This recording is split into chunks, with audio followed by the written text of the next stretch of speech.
यो चाङ्गुनारायणमा आज नागपञ्चमी पनि किन मेला लाग्यो भन्ने विषयमा हजुर हजुर हजुर अब यो एउटा किंवदन्ती के छ त्यहाँ भने हजुर हजुर चाङ्गुनारायण मन्दिरमा किन नागपञ्चमी दिन मेला लाग्छन् भन्ने मा चाहिँ नि अब मैले पनि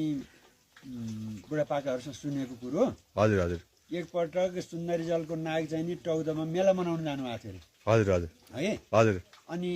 नागिनीलाई चाहिँ नि कसैले आएर सोध्यो भने खोइ थाहा छैन कता जानुभयो भन्नु म टौदको मेला भरेर आउँछु भनेर जानुभएको थियो अरे हजुर नाग होइन हजुर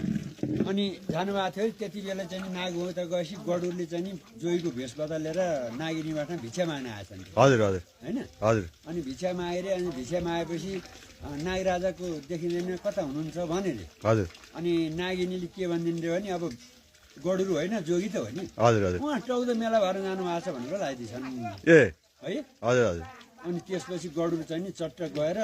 भेष बदलेर गएर सुन्दर जलको नागलाई चाहिँ नि टौदामा आक्रमण गर्नु ए गडुरले होइन हजुर अनि आक्रमण गरेपछि त्यहाँबाट बल्ल बल्ल बल्ल बाल बाल बाँचेर फुत्किएर सुन्दर जलको नाग त्यो टौदाबाट गडुरको मुखबाट फुत्किएर भाग्दै भाग्दै भाग्दै आएको यो मनारा खोलो हजुर भाग्दै भाग्दै भाग्दै आएको हजुर है हजुर त्यो खोलो बन्या थियो हजुर त्यसपछि सुन्दर जलतिर लाग्यो भने चाहिँ गडुरले उसलाई टिप्ने भयो हजुर उनी स्वात्तै चाङ्गुनारायण पसेर चाङ्गुनारायणको चाहिँ के अरे पाउमा परिदिनु भएछ नाग हजुर गडुर आएर ठ्याक्कै ढोका दर्शन गरेर बस्यो नागलाई लान पाएन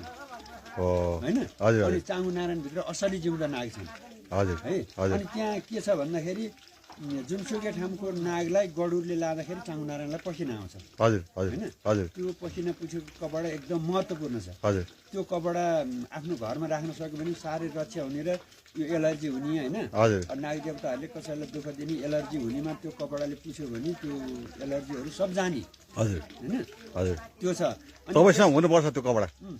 अब त्यो भाग्यमानले मात्रै भेट्छ ए ए अनि त्यसपछि मलाई कसैलाई नभनिकन म टौदामा चाहिँ नि मेला भर्न गएको हजुर मलाई गडुरले कसरी पत्ता लगायो चाहिँ नि पत्ता लगाएर पछ्याए त भनेर नागले चाहिँ के अरे हेर्दाखेरि हजुर नागिनीले चाहिँ नि मेरो स्वामी चाहिँ नि टौदामा मेला भर्न जानु भएको छ भनेर जोगीको भेषमा आएको गडुरलाई भनिदिएकी रहेछन् हजुर हजुर होइन हजुर र त्यो कारणले गडुरले उहाँ गएर चाहिँ नि उनलाई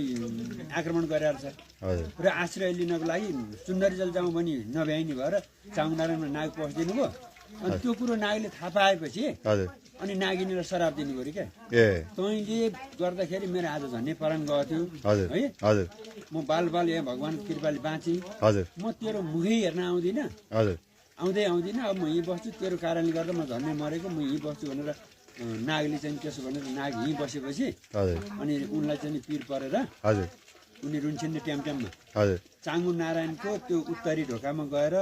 शान्त भएर त्यहाँ सुन्यो भने नि हजुर हजुर कहिले काहीँ नागिनी रोगको आवाज आउँछ अरे त्यहाँ ए है हजुर हजुर त्यो कारणले गर्दा अब त्यहाँ चाङ्गुनारायणको नाग त गडुरले लगि नै सके त्यहाँ पनि नाग हुनुहुन्थ्यो पोखरीमा हजुर हजुर त्यहाँ तलको नाग तल पोखरी थियो यता माथिल्लोपट्टि पनि लानुभयो ए ए मेन तलको पहिला लानुभयो हजुर हजुर पोखरी नै सुके हजुर होइन हो अनि यतापट्टिको पनि लग्यो गडुरले हो सुके अब सुन्दरी जलको चाहिँ नाग आएर जिउँदो असली नाग नारायण थानभित्र हुनुहुन्छ हजुर त्यो पनि भाग्यमानले नाग देख्छ नै जिउँदो नाग देख्छ है त्यहाँको पुजारीलाई सोध्नुहोस् हजुर हजुर कुनै कुनै बेला यो भाग्यमानीहरूले मात्रै भेट हुन्छ नाग सर र नारायणको शिरतिर आइराख्नु ए ए त्यो कारणले गर्दाखेरि अहिले त्यो नागिनी रोगको आवाज पनि सुन्न सकिन्छ हजुर होइन हजुर